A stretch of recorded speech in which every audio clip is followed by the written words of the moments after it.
ముందుగా 2 కాళ్ళని ఒక అరడుగు దూరం వచ్చే విధంగా పాదాలను అట్టబెట్టి స్ట్రైట్గా నుంచున్న తర్వాత చేతులు ముందుకు చాపి మోకాళ్ళ మీద అట్లా హాఫ్ సిటప్స్ లాగా మనం బెండ్ అవ్వాలి. అలా పెట్టేసి ఇప్పుడు చూడండి, చేతులు మూమెంట్ అట్లా ముందుకి వెనక్కి ఉంటుంది.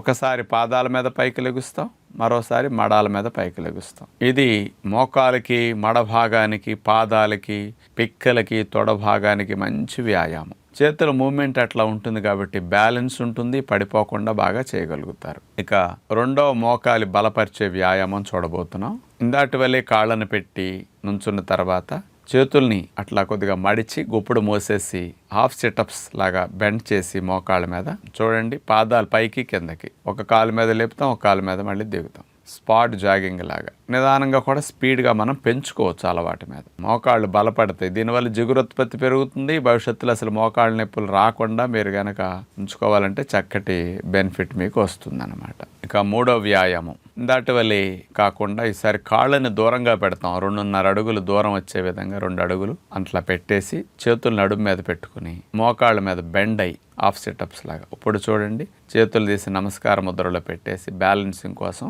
ఇప్పుడు ఒక కాలుకు చూడండి, పాదం వేళ్ల మీద లేపేసాం, మడమ అంతుంది.